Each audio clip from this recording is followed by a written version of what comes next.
Di sebuah sudut desa, ada kolam pancing yang tak pernah sepi.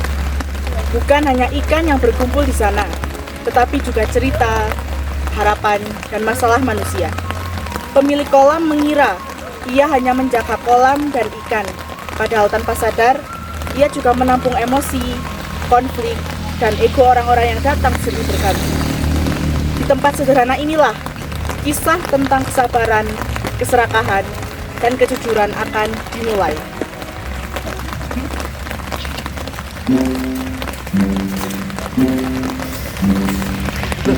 Mas, gimana kabarnya? Baik ya? Alhamdulillah mas.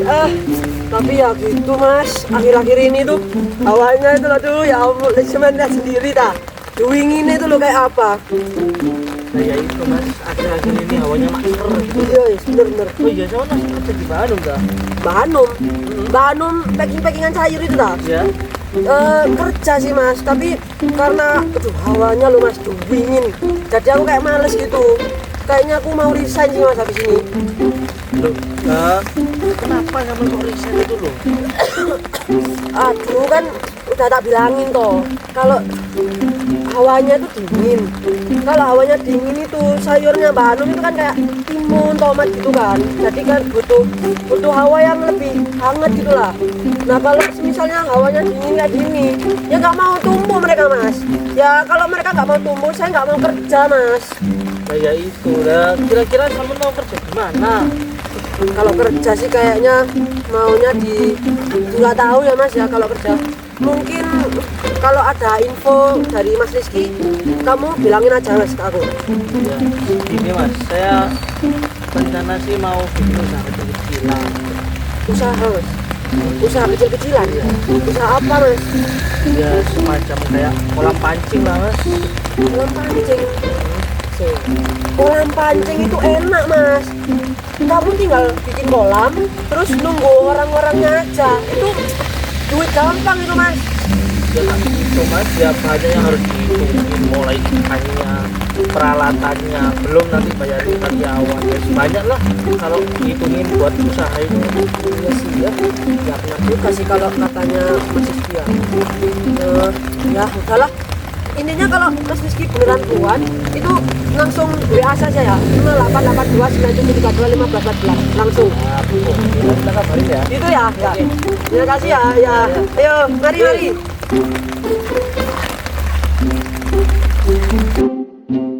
Di sisi lain, ada mbak-mbak yang sedang merupi di halaman rumah Mbak Hanum. Gimana rasanya lagi rame ya? Ya gitu mbak, alhamdulillah ada aja panas tiap hari. Tapi ada kemarin. Loh, kok bisa mbak? Sayang ya. Ya gimana lagi mbak? Akhir-akhir itu hawanya dingin, susah panen. Iya juga sih. Tapi nggak apa-apa sih mbak disyukurin aja. Kan yang penting kan udah berusaha. Kalian pada tahu nggak? Katanya si Rizky itu mau buka usaha kolam pancing loh. Masa yang benar kamu? Tahu dari mana kamu? Nah, masa kamu lupa? I am Islamitura. You know? Kamu tuh mahal aja ya, tahu mahal. Tapi masa sih dia mau buka kolam pancing? Kan dia kan pengangguran. Uang dari mana dia?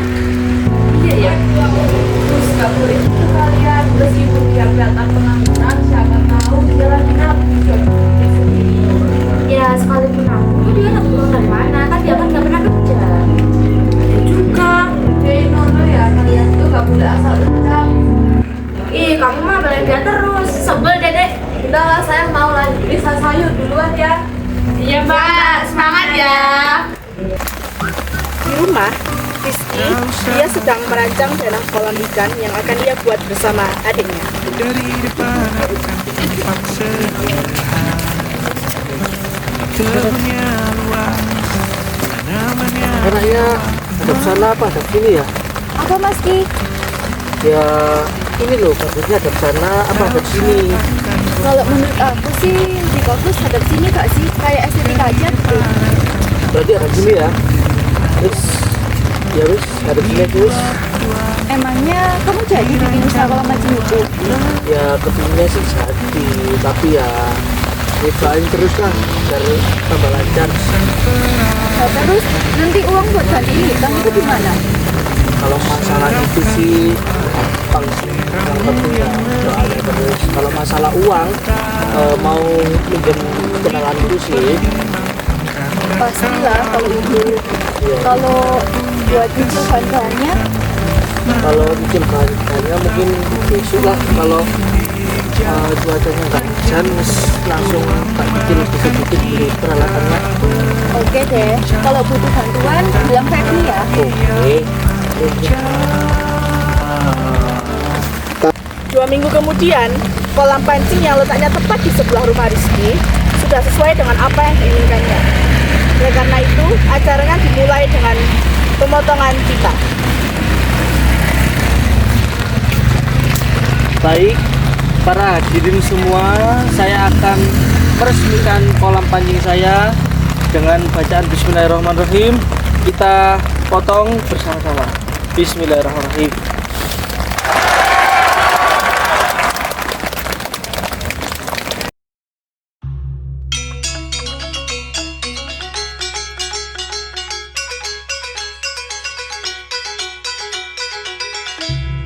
Waton kondo arung kembang tulondo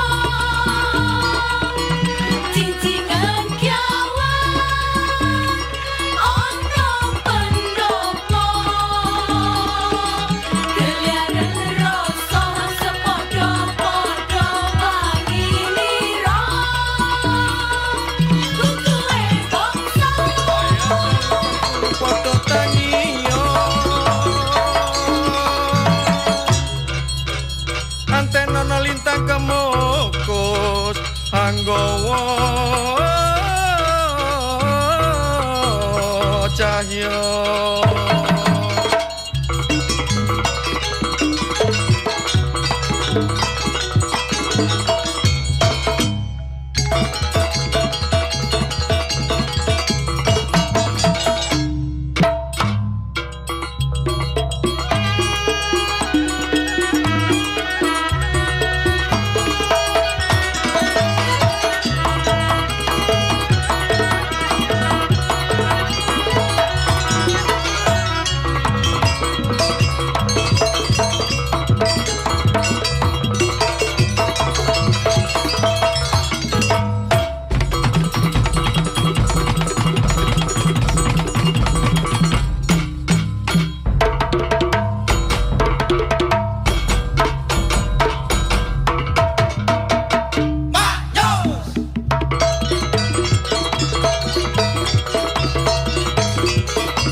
1 hari setelah kolam pancing buka, Ambi sudah resign dari pekerjaan sebelumnya.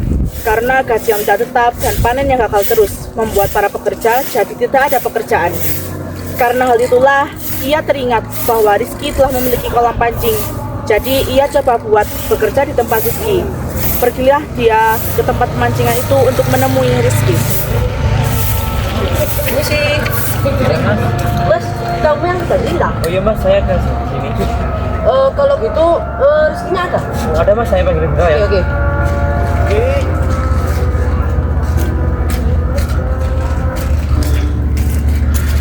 Loh, Mas Rizky. Habis. Ya. Mas, jadi aku di sini tuh ada alasan Mas. Kan aku dulu pernah bilang kalau aku mau resign dari kerjanya Mbak Anum packing-packingan itu. Nah, sekarang itu apa ada pekerjaan di kolam pancing ini Mas? Waduh, pekerjaan ya.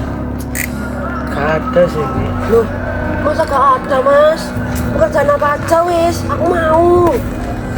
Lah, itu anaknya udah ada. Cuman buat bersihin sama jaga kolam aja. Yang tadi itu dah? Iya. Yang aku panggil di depan ini? Ya. Lah kan cuma satu kolam ini aja kok. Wah, kecewa. Ya udahlah Mas. Oke. Iya. Ya wis, makasih ya. Hati-hati ya. Ya. Aduh. Brengsek. Gimana rek? Aku cari pekerjaan di mana yo? Rizky padahal udah janji loh pada aku. Padahal kan kalau udah jadi kolam pancingnya itu aku bakal jadi karyawannya. Awas Ki, aku bikin kolam pancing yang lebih megah lah dari kamu.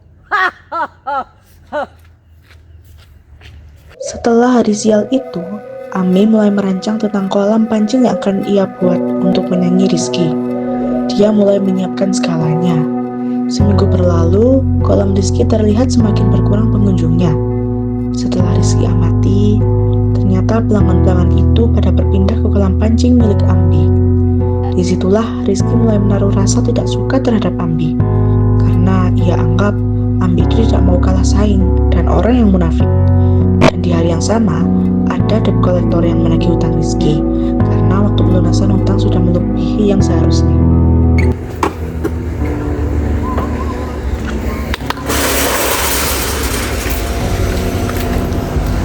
Rizky, mana janjimu? Katanya mau melunasi hutang minggu ini. Hutang ya Mas ya. Kalau minggu depan gimana Mas? Gak bisa, wong dari kemarin kamu janji terus kok. Nominal hutang kamu itu juga gak sedikit. Gini loh Mas, kolam saya ini makin sepi pengunjung. Sama lihat sendiri, bahkan nggak ada yang mancing. Biasanya kalau malam gini banyak yang mancing, anak kecil-kecil gimana? Kalau minggu depannya Mas gimana? Gak bisa, wong dari kemarin kamu udah janji terus kok. Gini aja wis. Kalau minggu depan saya nggak lunasin sampai ngambil kolam ini sebuat jaminan gimana? Oke, deal ya. Kalau minggu depan belum kamu bayar, kolam pancing ini saya ambil ya.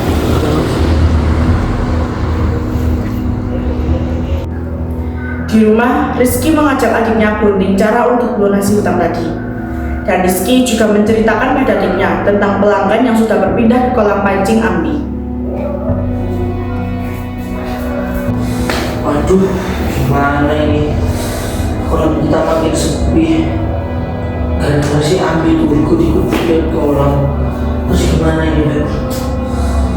Hah? Abi buka kolam lagi juga, Mas Ki? Makanya itu harus sendiri bingung. Kok bisa-bisanya padahal tetangga kita kok bisa-bisanya buat kolam deket banget sama kita. Tapi kan dia tetangga kita. Kok dia bisa nggak mikir sih? Jadi gue kesel aku kalau gini. Makanya itu. Terus gimana ya caranya biar pelanggannya datang ke kita? Gini deh, aku kayaknya punya ide. Gimana kalau kita ngedukun aja kayak kesedihan gitu? Ngedukun? Iya, biar pelanggannya adalah di sini kita. Gimana ya? Ya udah wis. Begini ini aku udah gerak. Wis udah kesel sama si Ambi itu. Saat ini ya ke temen itu ya. Oke deh, nanti kami antar. Oke, oke. Dan akhirnya pikiran busuk itu terpikirkan oleh Feby. Karena Rizky juga sudah gelap, tidak mau gimana lagi. Dia sangat membutuhkan uang saat ini juga. Jadi mau tidak mau ia menyetujui ide dari adiknya itu. Esoknya, ia langsung diantar oleh adiknya ke dukun kenalan dari adiknya itu. Jadi, apa tujuan kalian kesini? Gini loh mbak, saya mau antar kakak saya nih loh. Dia lagi ada banyak masalah. Masalah apa? Percintaan? Bukan mbak, masalah pekerjaan. Jadi apa pekerjaanmu? Jadi gini mbak, saya punya usaha kolam pancing, tapi ada yang mau menyaingi saya. Bukannya itu dekat banget dengan kolam pancing. Nah itu saya mau minta lah mbak, gimana caranya orang-orang pelanggan di situ tidak bisa. Mau gimana? Ya kira-kira ya biar saya rame. Oke, kalau gitu saya minta foto saingan kamu sini.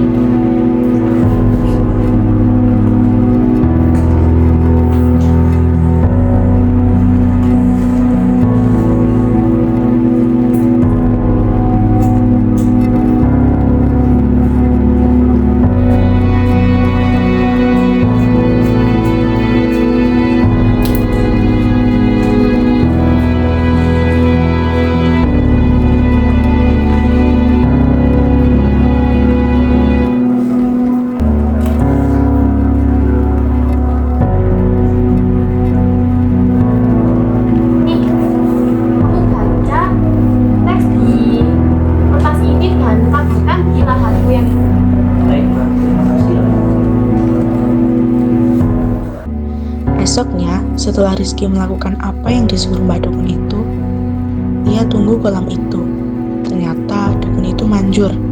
Kolam mulai ramai oleh pelanggan lagi dan di kolam Ambi yang awalnya ramai sekarang jadi sepi karena pelanggan berpindah ke Rizky lagi. Lalu, seminggu berlalu dan waktu pembayaran hutang yaitu hari ini, datanglah debt collector itu ke kolam Rizky lagi untuk menagih hutangnya. Ayo Rizky, mana janjimu? Lu. Katanya mau lunasin hutang gue ini. Ya, jangan dirusakin dong mas kolam pancing saya. Ya sekarang saya lunasin kok. Ya mana, jangan bacot kamu. Mas, udah pas aku hitung nih. Oh iya. Ini, mas. Ini dong dari awal, kan enak. Saya.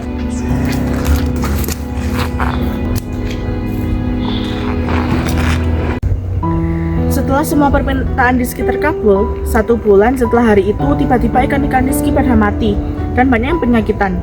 Padahal pakan tidak pernah telat, kolam juga dirawat, tetapi kok bisa ikan-ikan itu pada penyakitan dan mati?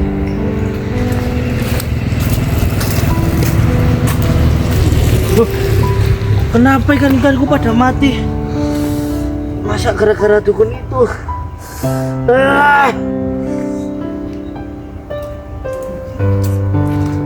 Lalu Rizky ingat kalau selama ini ia selalu melakukan ritual yang disuruh oleh Mbak Dukun itu. Tetapi 3 hari terakhir ini Rizky tidak melakukan ritual itu karena ia sudah merasa bahwa pendapatan dia sudah banyak dan berakhir karma dia datang.